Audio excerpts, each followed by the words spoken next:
Isang magandang araw po sa ating katambayan. Tagal-tagal din po tayo hindi nakapag-upload dahilan po sa may tinatapos po tayong mga gawain po sa ating tindahan. Nagpre-prepare po tayo para ma-open na po natin yung tindahan at makapagbenta na po tayo. Yung ating mga manok na sa range, wala na po tayong nakitang may sipon.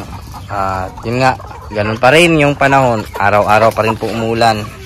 Kaya napakadelikado pa rin po sa ating mga alaga na magkasipon.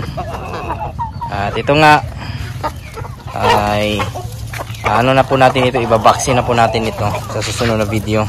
Kasota plus IV yung ating ibibigay po para sa sipon po. At yung ating mga manok din po na may sakit dito, magaling na rin po. Yung mga nakakulong na spirit po natin, yan o, nasugatan yan. Pero ano yan, may sipon yan dati. Okay na po ngayon. Grabe na rin po, taas ng damo dito. Hindi na rin po natin naninisan dahil po sa sobrang busy po natin. Yung mga sisiyo naman po natin dito ay okay naman po. Nilalagyan pa rin po natin ng uling kahit pa paano po kada hapon. Ito na nga, may mga nanghina pero kahit pa paano nakakasurvive pa naman po. May mga ano nga yung uso nila, kagat ng lamok. Basta native, kaya po natin yan, hayaan lang po natin gagaling. Isasali din po natin ito sa pagbaksin. Mga pabo,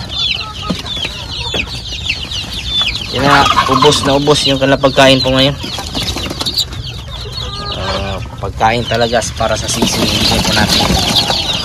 Makikita po natin sa ating mga sisiw ngayon na talaga malulusog o kumbaga maliliksi kumpara po sa yung pabagsak-bagsak yung pakpak. Yan yung mahirap.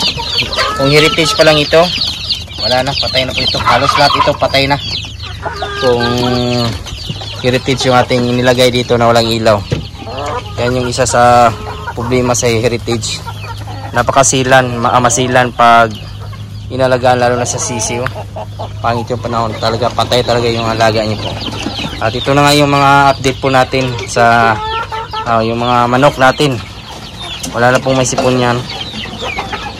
Dalawang beses po natin pinainom po na antibacterial. Ano po natin, wala na pong may sakit. At isa nga sa pag-uusapan po natin ngayon, yung mga advantage po sa pag-alaga po ng native. Isa kasi sa rason kung bakit tayo nag-alaga ng native ay kumbaga sabihin natin walang katapusang kita ito. Lagi pong tinatangkilik po ng mga bumibili, lalo na sa karne, kasi yan yung number 1 na kita, karne, yung native. Isa din po yung native, hindi mo kailangan ipurga po yan. Basta may mga damo lang po sila nakakain, ay chokes na po yan sila. Solve na po yung bulati po dyan. Yung pagkain kasi ng mga damo-damo ay nakakapatay din po yan ng bulati. Kumbaga maganda yung kanang digestion, kaya wala pong problemahin. At isa din po na native, isa sa pinakamaganda ay hindi po sila mamili ng pagkain. Kung magpapakain ka po ng papaya leaves, isa din po sa pinakamagandang pampurga po sa kanila ay kinakain po nila. Lalo na po nasanay na, hindi na po kailangan yan ipilitin. Isabit nyo na po yung papaya leaves, wala na, kakainin po nila yan. So papaya seeds, kinakainin po nila, kasi isa din po sa pinakamaganda sa pag-alaga ng native ay hindi po namimili ng pagkain. Kahit taho o corn bran, rice bran, crack corn, kinakain po nila. At masasabi po talaga natin na yung kanilang katawan, pag ganun yung kanilang pagkain, ay bilog kumpara po sa mga heritage na pag hindi nyo po binigyan, hinaluan ng feeds yung kanilang pagkain, payat po sila. Pero yung native, talaga sila, buo yung katawan, kaya wala pong problema sa pag-aalaga. At ngayon po, meron na po tayong tindahan, mabibisi na po tayo.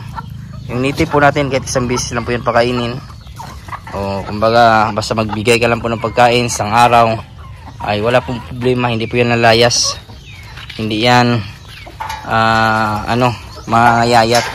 At isa din, meron naman po tayong malaking area, kaya wala pong problema sa pag-aalaga ng native.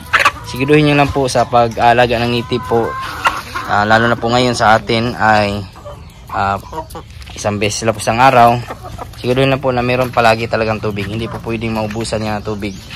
Kasi pag nagkataon yung native, pag naubusan ng tubig, may nakita po silang mga itlog sa lupa, sigurado maiisipan na kainin niya. Pag nagkataon na makain po nila, sasabay na yung mga kasamaan niya. Ang mangyayari dyan, magiging aswang na po yung ating mga alagang manok. Kumakain o kakain na po yan ng itlog. Kada hulog o taga itlog ng ating mga inahin, mahulog sa puwitan, kakainin na po yan nila agad. So yung isa sa problema po pag naubusan po ng tubig yung ating manukan. Kaya napakalaga na palagi na may tubig. At kung maaari, damihan nyo po ng lalagyan ng tubig. Ito yung manok na pinakamatipid alagaan. Kasi kayang mabuhay, kayang maging malusog, kayang maging mataba, kahit tipirin nyo po sa patuka, tahop, at kahit nga gulay-gulay lang, haluan nyo ng tahop, wala yan, makakasurvive na po yan, hindi ka problema talaga. At kahit nga mga hulog na lubi o niyog, pwede nyo basagin o hatiin at ipakain sa kanila, ay wala na. At hindi ka talaga lalayasan ng mga native nyo po pag binigyan nyo na po ng pagkain. Sa atin, magiging extra na po natin ito sa pag-alaga. Lalo na't meron tayong tindahan, pwede ito magbenta po. Ibenta natin ito sa gilid ng daan, sa palengke, ay wala na. Sigurado na po yung kita po natin dito. Meron rin po akong mga nakontak po ng mga kaibigan po, nag-aalaga ng native dito sa probinsya. Pwede rin po natin sila pag-supplyin dito sa ating tindahan para kung maubusan po tayo, meron tayong may benta. Ang native po kasi ngayon sa palengke po namin dito sa Glan ay wala talaga. Walang nagdi-deliver. Kung meron man, isang oras wala na, ubos na po yung native. Napakabilis lang po maubos ng native po. Kaya kung ako sa inyo, kung may oras po kayo o kahit 8 to 5 po na trabaho po natin, pwede po talaga mag-alaga ng native. Gawin nyo lang pong libangan. At pag nagkataon, dumami yan, sigurado yung pagiging libangan nyo sa pag-aalaga ng manok native ay magiging extra income nyo na po yan. At yan po yung isa sa ating paparamihin dito, lalo na marami na po tayong mga babae po na native. Ayan yung natin iiwan para gawin pong pangpasanay, pangparami. Kahit hindi na po natin sila gamitan ng incubator, kahit inahin na po yung mag-alaga sa mga sisiyo, ay wala pong problema. Basta bigyan na po lang pagkain talaga. At yung pagandang pabahay po natin, hindi yan mawawala. Andyan po yan palagi para masigurado po natin na yung ating mga native, pag umuulan, doon sila matutulog, hindi po sila mababasa at malayo po sa sakit. At kung pag-uusapan yung sakit ng manok, yung native po ang isa sa pinakamagandang alagaan kasi matibay sa sakit. Ulan init, nakakasurvive po ito. Lalo na't kung nakabaksin na po ito. So, sa ngayon, yung ating mga manok hindi pa po nabaksin. So sisiguraduhin po natin bago tayo mag-upisa po tinda po sa palengke po, ay ibabaksin natin ito para may protection po tayo at kampante po tayo. Atin na lang pagbibigay ng pagkain at yung bibigay ng tubig. Yan po yung isa sa ating gagawin po sa mga susunod na araw pag nag-upisa na po tayong magbenta, magtinda po sa palengke. Yan na po yung kaganapan ngayong araw mga katambayan, at maraming salamat po sa mga bago subscribers and viewers. Welcome po sa aking channel, at kung kayo lang po napadaan ngayon, sana po i-consider nyo po na i-follow, i-like, subscribe. Napakalaking tulong po yan. Kung may mga katanungan naman po kayo, ilagay lang po sa comment section at ating sasagutin. At huwag kalimutan i-click yung notification bell para sa mga susunod na videos. Sa mga nanonood po dyan ngayon, shoutout po sa inyo lahat. Sa mga hindi ko naman po na shoutout, isa-shoutout ko lang kayo sa susunod. Maraming salamat, God bless, at ingat po kayo palagi. Bye-bye!